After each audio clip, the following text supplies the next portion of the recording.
arbitrary list of things that go on job descriptions to actually exploring what work needs to be done and how we're going to set ourselves up to do it is a very important part of leading together. Travis, I'd love for you to share a little bit about why it was important to include this in the book. Yeah, like you're talking about, it seems like a simple piece of the puzzle. Like, oh, we know what somebody in accounting does. We know what somebody in sales does. When we actually dive into any business I've ever seen, the nuance there is always far more complex than what meets the eyes by just the traditional label. And there's often a bunch of subcomponents and pieces and different hats that people are playing. The same way that you might do accounting might be slightly different on how I want to do it. And so when we start to define the roles for an individual, we can start to get to that level of clarity and add a lot more definition. Again, it's just making that invisible much more visible.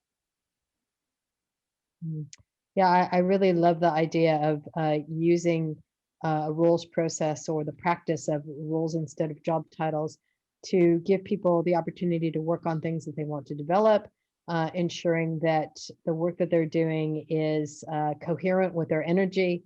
And I know that FITSE, one of the organizations that we've profiled in the book, have a role advice process. Brent, I know that you work with this particular practice. Can you tell us a little more about the role advice process?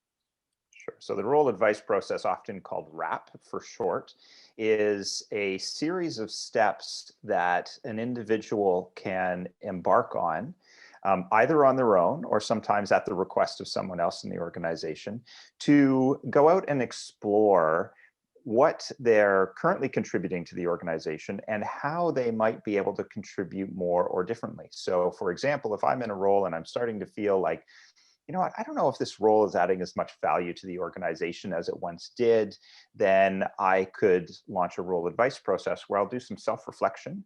And then I'll go out and speak to a number of my colleagues and collect their feedback. And then from that, I'll put a new proposal forward for a role or maybe multiple roles that I'd like to fill in the organization. And then different organizations have different ways that you go about finalizing the last steps of that process. But it's really an opportunity to explore and see how can we best align our own desires and goals and passions and skills and knowledge with where we can best contribute in the organization. Yeah, absolutely. And the process of doing that is way different than how traditional organizations have done it for decades. Travis, how do you see that process as being specifically different? Yeah, the process that was always done was somebody from on high, somebody up in the hierarchy was the one that defined this is how we're going to do it and this is how all of the pieces fit together, right? Which was just missing a massive part of the information on what does somebody know that's actually in the role doing the other piece. Where do they want to go and expand to? And sure, that broad perspective that can see across the organization is one piece of the puzzle that needs to be fed into a role advice process or any sort of role definition. But so does the information that's available when you're actually in there doing it, and where you might want to, where you already excel at and where you might want to grow. Some of the vernacular and perspective around what roles are comes in this language that we use in the book around differentiating roles and souls. Brent, can you tell us a little bit about what that actually means? So one of the things that we're advocates of is when we're filling roles, and often in the Lead Together world, we may be filling multiple roles within an organization. So we're big proponents of speaking and clarifying which role we're speaking from.